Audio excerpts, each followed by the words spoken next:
Shalom, selamat pagi saudara-saudara yang dikasih Tuhan kita Yesus Kristus.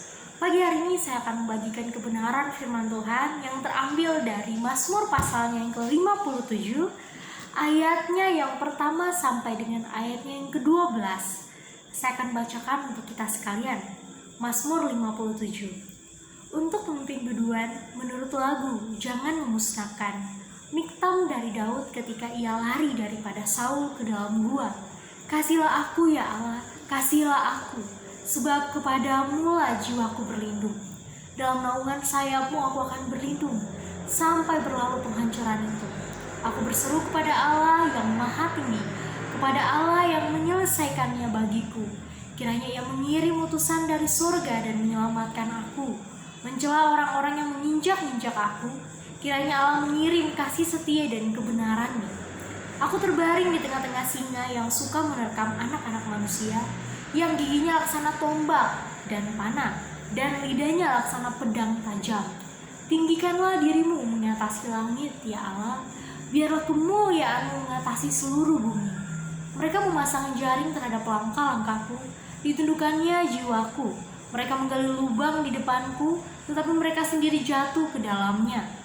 Hatiku siap, ya Allah, hatiku siap. Aku mau menyanyi, aku mau bermazmur. Bangunlah hai jiwaku, bangunlah hai gambus dan kecapi. Aku mau membangunkan fajar. Aku mau bersyukur kepadamu di antara bangsa-bangsa ya Tuhan. Aku mau bermazmur bagimu di antara suku-suku bangsa. Sebab kasih setiamu besar sampai ke langit dan kebenaranmu ke awan-awan. Tinggikanlah dirimu mengatasi langit ya Allah, biarlah kemuliaanmu mengatasi seluruh bumi. Amin untuk firman Tuhan yang sudah kita baca. Saat ini saya akan membagikan satu renungan. Saya tidak akan merubah apa yang dinyatakan LAI dari bagian ini. LAI memberi judul perikop diburu musuh tetapi ditolong Allah. Inilah yang akan saya bagikan pada pagi hari ini. Diburu musuh tetapi ditolong Allah. Siapa yang tidak kenal Raja Daud? Raja yang luar biasa besar. Dan siapa yang tidak tahu Daud punya banyak musuh? Siapa aja musuhnya? Ada Goliat, ada orang Filistin, bahkan suatu saat nanti anaknya sendiri menjadi musuhnya, Absalom. Tapi pada bagian ini kita akan fokus. Musuh Daud adalah Raja Saul. Dalam kehidupan nyata, saya percaya tidak ada manusia yang tidak memiliki musuh. Entah itu saya membenci dia atau dia membenci saya. Mungkin saudara-saudari tidak pernah membenci orang lain, itu luar biasa hebat. Tetapi pasti ada orang yang membenci kita. Inilah yang dialami Daud. Daud tidak pernah membenci Saul sebagai raja yang dihormati, sebagai ayah mertuanya sendiri, sebagai orang yang dia layani. Tetapi Saul mengejar Daud dan ingin mengambil nyawanya. Ini merupakan sesuatu yang sangat menggoncang hati Daud. Tetapi di sini ada beberapa prinsip penting yang dapat kita pelajari dari Daud. Bagaimana Daud menghadapi musuhnya? Bagaimana Daud menghadapi Saul? Yang pertama, Daud berdoa.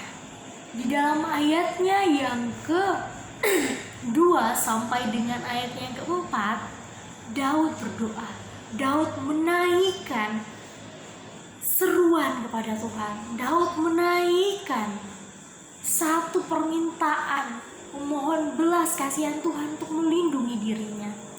Kasihanilah aku ya Allah, kasihanilah aku, sebab kepadamu lah jiwaku berlindung. Daud menyatakan kepada Allah, hanya Tuhan Allah saja perlindunganku. Tuhan Allah, tolong kasihani aku. Tuhan Allah, tolong kirimkan malaikat-malaikatmu. Di ayat yang ketiga, di ayat yang keempat, kiranya ia mengirim utusan dari surga dan menyelamatkan aku.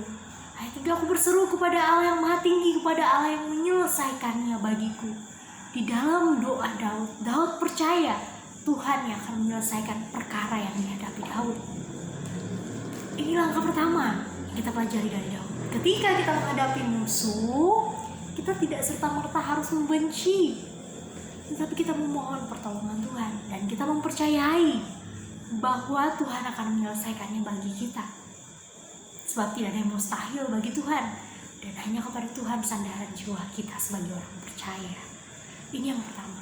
Kalau kamu dibenci orang, kalau kamu dikejar musuhmu, jangan balas, tetapi berdoalah kepada Tuhan dan yakini dengan penuh iman Tuhan akan menyelesaikannya kepadamu. Itulah yang pertama. Dan percaya, setiap doa yang kita panjatkan pasti Tuhan memberikan jawaban. Saudara-saudari pasti pernah mendengar 3 jawaban doa: ya, tunggu, dan tidak. Pada kasus Daud, Tuhan menjawab ya. Apa yang diminta Daud, Tuhan jawab. Ini terbukti nyata pada ayatnya yang ke-6, ayat yang ke-7. Mereka memasang jaring terhadap langkah-langkahku, ditundukkannya jiwaku, mereka menggali lubang di depanku, tetapi mereka sendiri yang jatuh ke dalamnya. Orang-orang yang mengejar Daud, mereka yang akhirnya menerima kebinasaan yang akan mereka berikan kepada Daud. Mereka ingin mengambil nyawa Daud, tetapi mereka yang kehilangan nyawanya. Tuhan menjawab doa-doa Daud. Sangat indah bukan? Kalau Allah yang berkarya. Nah, ketika doa Daud dijawab, Daud tidak senang terhadap dirinya sendiri, tapi Daud menyatakan ucapan syukur kepada Tuhan. Ini hal yang penting. Kalau kamu menghadapi musuhmu, kamu sudah berdoa, Tuhan jawab, entah itu ya, entah itu tidak, entah itu tunggu, kamu harus tetap bersyukur untuk apa yang Tuhan kasih. Ini hal kedua yang sangat penting. Bersyukur untuk pergumulan yang kamu alami. Daud mungkin dijawab ya, kita nggak tahu, tapi kita harus tetap bersyukur. Ini yang Daud nyatakan dari ayat yang ke-8 sampai ayat yang ke-11. Ada ucapan syukur. Hatiku siap ya Allah, hatiku siap ya Allah. Aku mau menyanyi, aku mau bermain gambus dan kecapi. Aku mau membangunkan fajar. Berarti ini dilakukan Daud pada pagi hari sekali atau pada subuh hari. Matahari belum ada. Daud mau bersyukur kepada Allah yang luar biasa, dia mau membangunkan fajar. Ini satu pertanda waktu di mana Daud bersyukur ketika bangun. Orang yang paling pertama ditemui adalah Tuhan. Yang paling pertama dilakukan adalah mengucap syukur.